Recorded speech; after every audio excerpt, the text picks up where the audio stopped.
morning, Aubrey. We are here on a Tuesday. We didn't release a podcast episode yesterday. Why? What's up with us? I know, this is a first. We're going to start releasing 2 episodes every week, but I would venture to say that those 2 will be even more jam-packed with good IELTS info, so make sure you guys are subscribed so you never miss an episode. Yes, awesome. And we are putting some more time into our YouTube channel, guys. We have a new series over there, all with part 1 and 2 and 3 model answers and our insider examiner feedback on the scoring for those answers. So guys, they're lessons of about 10 minutes, right? And you could learn something very specific to improve your IELTS speaking score immediately. So definitely subscribe here on YouTube if you're watching us already, or go over to YouTube, IELTS Energy TV.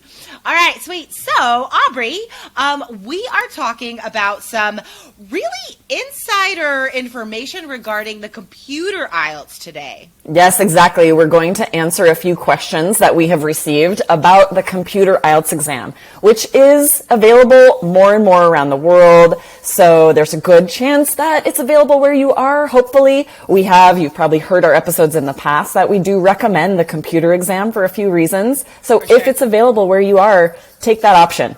Take the computer exam. Definitely. I think for most people, it's going to feel easier. It's going to feel more comfortable because we are all so computer literate these days. I mean, Aubrey and I spend all of our time on computers. We work on computers. We talk on computers. Like, everything is there, guys. So as long as your typing is, on point, which it should be, computer delivered version, and it should be, right? Exactly.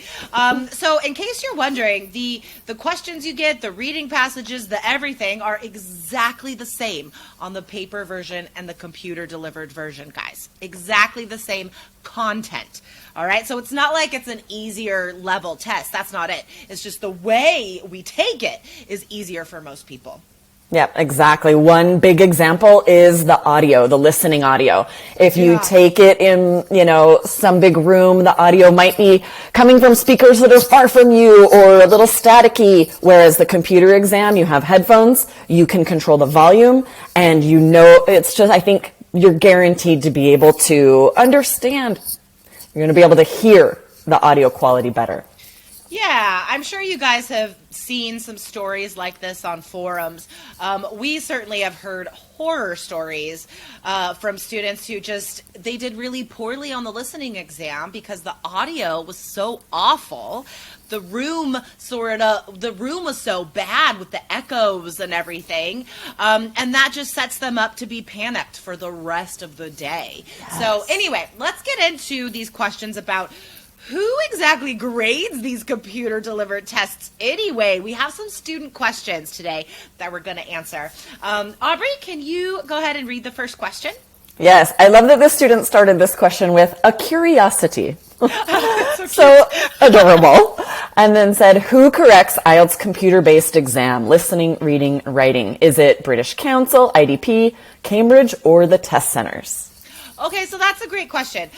There are a lot of little things to pick out and clear up here, guys. So first of all examiners are given the same training around the world. It doesn't matter if they work for a British Council test center or an IDP test center. Doesn't matter. All examiners are held to the same expectations and given the same exams that we have to pass, right? Same training, everything. So that's the first thing to clear up, because I'm sure a lot of people don't know that, right? They think like IDP test centers have different examiners than British Council test centers, and that's not true. Okay, all examiners are held to the same standards. All right, now, who corrects the computer-based exams? Well, the computer grades the listening and reading tests, right? Like, that's easy, of course. It's either right or wrong on listening and reading. But what about writing, Aubrey? Who grades the writing? Yeah, so examiners working remotely correct the writing. So this is also good to keep in mind that it's not going to be the same examiner administering your speaking exam, for example, that grades your writing. We've had students ask this, can I use the same, high level vocabulary speaking and writing, or are they considering that repetition? Nope, it is going to be a different person. Probably not even in the same country as you are. Very likely. That's the thing. Right. And this is true for the paper delivered version too, because examiners aren't trained in both anymore. When I was an examiner, I'm an old school examiner. We had to be trained in speaking and writing. We had to do all the things.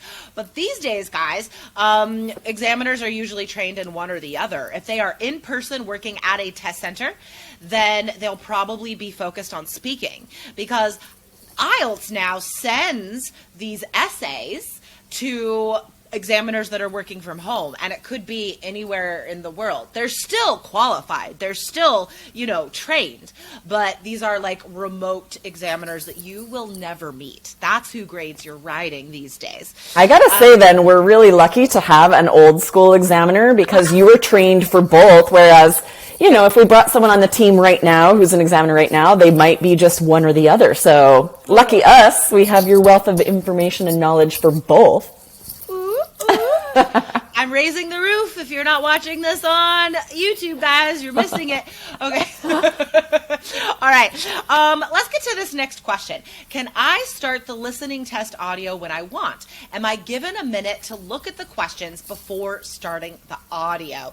Yes. So this is very specific to the computer delivered exam, right? Because you do have control to some extent over the audio. It's not like the paper delivered version where it's just one person pressing play, and you all have to be on the same page.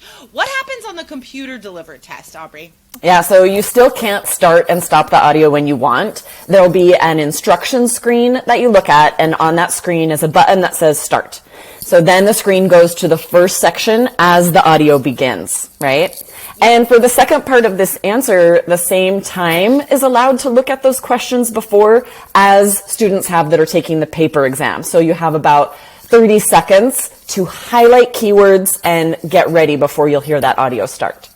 Exactly. So yeah, you do have to press the start button yourself to start the whole thing, but you can't just not press it. I mean, you're all gonna press it maybe a second apart from each other or whatever. So that's a little bit of control, but as soon as that starts, section 1, you cannot stop it. It is going. You can't stop it. And yeah, you still are given some time to look at the questions, as Aubrey said, and highlight keywords. So the major difference here is you can control the volume, which helps a lot of students.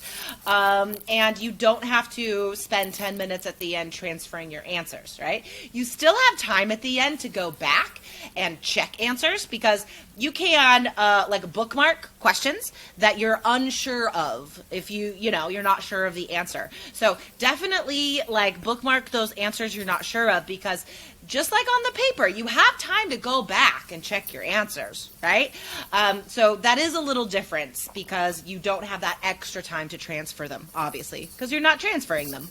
Right, exactly. Okay, let's read this next question. Cool. So this student asked, regarding the computer version, I have a doubt related to the review function. The questions I have marked to review, will they automatically appear on the end for me to check them?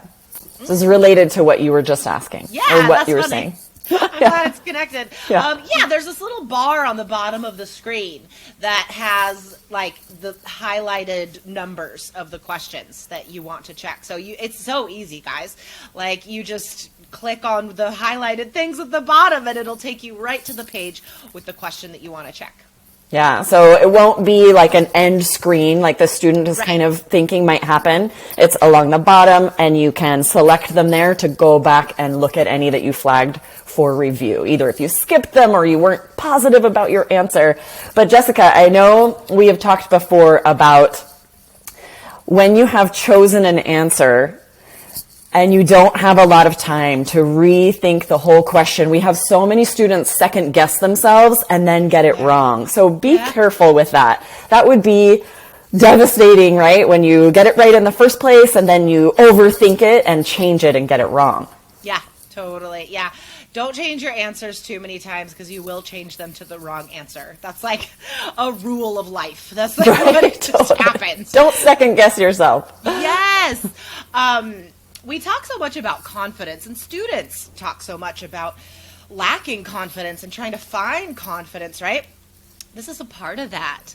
You know what I mean? Like, this is a part of doing well on something, is preparing to your best ability, and that giving you the confidence to make strong decisions, right? To just choose the answer and move on. Like, that's why a lot of students really mess up on reading, because they just like second guess themselves and they can't commit to an answer because they can't feel 100% certain. So they just like skip it, or they read too much and they waste time and they don't finish the test. So guys, it is all about the preparation, right? So definitely subscribe to IELTS Energy TV on YouTube. Still subscribe to this podcast if that's where you're listening. 2 new episodes every week. And remember, we do have a free IELTS quiz for you guys. So go to allearsenglish.com/myscore or allearsenglish.com/IELTS quiz. It takes you to the same place. Yes, and it's just such a good tool that if you guys haven't used it yet, it only takes you 2 minutes. You'll find out what you would get if you took the exam today, our estimation. And not only that, we then give you free resources that are geared for that level. So you know you're not wasting time, you're studying things that are right at your level. So definitely check it out today. allearsenglish.com/myscore or IELTS quiz. Yeah, they're both correct. All right, awesome. Thanks, Aubrey. I'll talk to you tomorrow. Yep, see ya. Bye.